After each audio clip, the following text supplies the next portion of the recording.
नमस्कार, मैं हूं संजय वाजपेयी और मेरे साथ देख रहे हैं खबरदार। सभी दर्शकों का एक बार फिर स्वागत है। आज हम बात करेंगे आरएस विभाग की और सरकार द्वारा बनाई जाने वाली योजनाओं का लाभ जनता को कितना मिल पाता, उस विषय पर हम चर्चा करेंगे। आरएस विभाग को सरकार द्वारा यह जिम्मा सौंपा गया था कि वह विकास कार्य करे और उस विकास कार्य के माध्यम से गरीब मजदूरों को रोजगार भी दे, और इसी के तहत नरेगा योजना लागू की गई थी और नरेगा योजना के अंतर्गत काम कराने का जिम्मा भी आरएस विभाग को सौंपा गया था। लेकिन आरएस विभाग में कुछ बैठे भ्रष्ट अधिकारियों कर्मचारियों के कारण सरकार की यह योजना सफल नहीं हो पा रही है। सरकार का कहना था कि नरेगा योजना के तहत जहां एक और विकास कार्य होंगे, वहीं दूसरी ओर गरीब मजदूरों को रोजगार भी मिलेगा। लेकिन आरएस के भ्रष्ट अधिकारियों और कर्मचारियों के कारण ना ही विकास करने वाला लाभ जनता को मिल पा रहा है और ना ही गरीब मजदूरों को रोजगार मिल पा रहा है। नरेगा योजना में विकास कार्य में मजदूरों को अधिक से अधिक लगाने की बात कही गई, लेकिन विभाग के अधिकारी मजदूरों को कम और मशीनों से ज्यादा काम करते हैं। वर्तमान में आरएस विभाग द्वारा ग्रामीण क्षेत्रों में तालाब निर्माण का कार्य किया जा रहा है।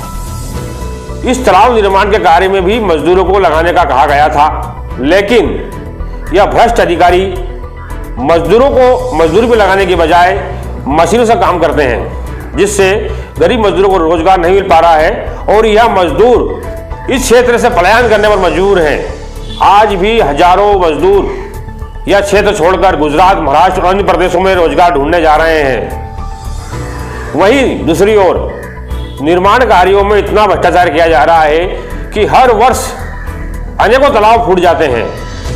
50-50 लाख की लागत से बनाए गए तालाब पहली बारिश में फूट जाते हैं। लेकिन गौरतलब तथ्य यह है कि आज तक किसी भी अधिकारी जो इस तालाब फूटने के जिम्मेदार हैं, उन्हें सजा नहीं हुई, ना ही उन पर कोई कार्रवाई हुई। तालाब फूटते हैं, जांच बैठती है, लेकिन फिर लिपापोती कर दी जाती है और अपने व्यक्ति को बचा लिया जाता है। इस वर्ष भी 4 से 5 तालाब अभी तक फूट चुके हैं। हो सकता है कि संख्या आगे और बढ़ जाए, लेकिन फिर भी ऐसे लापरवाह व भ्रष्ट अधिकारियों पर कार्रवाई न होना कहीं ना कहीं प्रश्न चिन्ह लगाता है इस विभाग के वरिष्ठ अधिकारियों को पर। सरकार की अनेकों योजनाएं फ्लॉप साबित हो रही हैं, जिसका प्रमुख कारण है शासकीय विभागों में बैठे कुछ भ्रष्ट नौकरशाह। इन फ्लॉप योजनाओं में से एक है नरेगा। इस योजना के तहत क्षेत्र के गरीब मजदूरों को अधिक से अधिक रोजगार दिया जाना था, लेकिन कुछ भ्रष्ट नौकरशाहों के कारण यह योजना धार जिले में दम तोड़ चुकी है। गरीब मजदूरों को मिलने वाला उनका हक भ्रष्ट अधिकारियों की तिजोरी में जा रहा है, जिसके तहत धार जिले से हजारों मजदूरों को पलायन करने पर मजबूर होना पड़ा है। इसका सबसे बड़ा उदाहरण है धार का आरएस विभाग। इस विभाग द्वारा जिले में तालाब निर्माण कार्य बड़े पैमाने पर किया जा रहा है। यह तालाब निर्माण का कार्य नरेगा के तहत किया जा रहा है, लेकिन विभाग के कुछ भ्रष्ट अधिकारियों के कारण तालाब निर्माण का कार्य मजदूरों से करवाने की बजाय मशीनों से किया जा रहा है। आरएस विभाग के यह भ्रष्ट नौकरशाह दोहरा नुकसान कर रहे हैं। जहां एक ओर मजदूरों को रोजगार नहीं मिल पा रहा है, तो वहीं दूसरी ओर आम जनता को भी इन योजनाओं का लाभ नहीं मिल पा रहा है, क्योंकि आरएस विभाग द्वारा बनाए जा रहे तालाबों का निर्माण इतने घटिया स्तर का है कि यह पहली ही बारिश में फूट जाते हैं। हर वर्ष अनेकों तालाब फूटते हैं, लेकिन आज तक किसी भी भ्रष्टाचारी को सजा नहीं मिली पाई है। इस वर्ष भी यह परंपरा जारी रही। इस वर्ष भी आरएस विभाग के भ्रष्टाचारियों द्वारा बनाए गए तालाब पहली बारिश में फूट गए। विभाग द्वारा बनाया गया सर मौलाना में तालाब फूट गया, उसकी लागत क्या है और क्या है पूरा मामला? मौलाना जो तालाब छापरिया वाला नाला था, उसका अतिवृष्टि की वजह से थोड़ा सा डैमेज हुआ, ऐसा बताया सुनने में आया है। मैं कल जा नहीं पाया, उसका आज जाकर देखता हूँ, है ना। इसकी लागत करीबन 47,20,000 थी। सर किसी ठेकेदार द्वारा बनाया गया था, बता रहे हैं? ठेकेदार प्रथा तो है नहीं वैसे अपने आरएस में, सब इंजीनियर के द्वारा बनाया जाता है।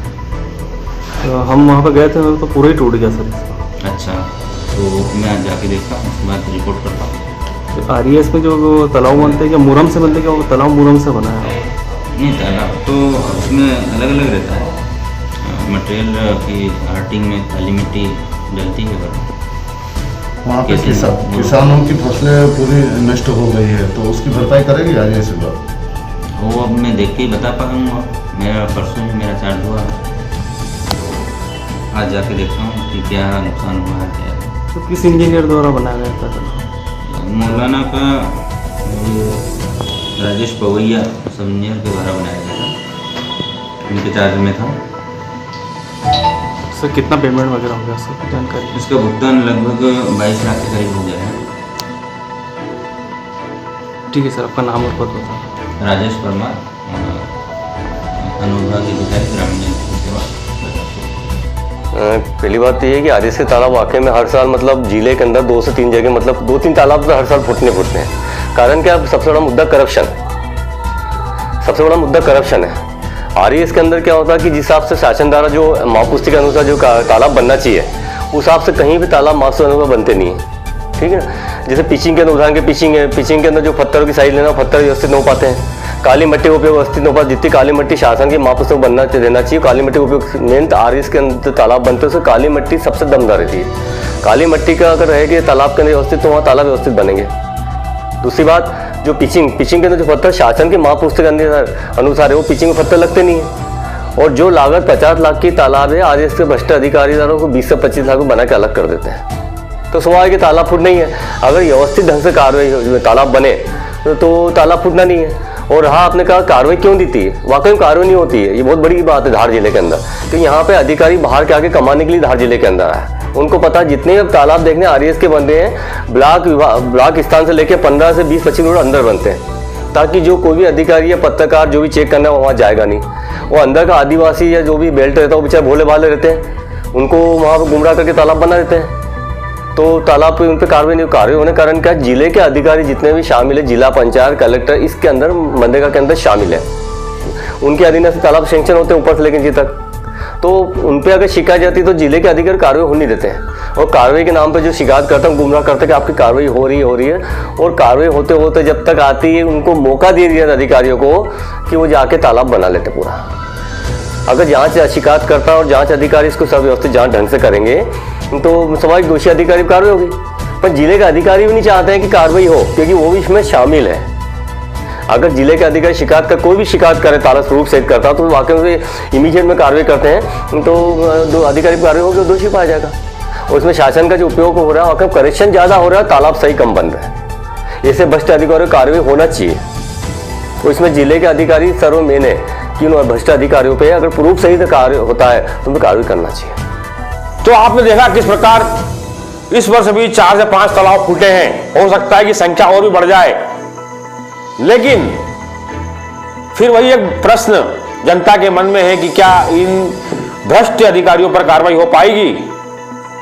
और हम आपको इस मामले में लगातार अपडेट देते रहेंगे। आप देखते रहिए खबरदार।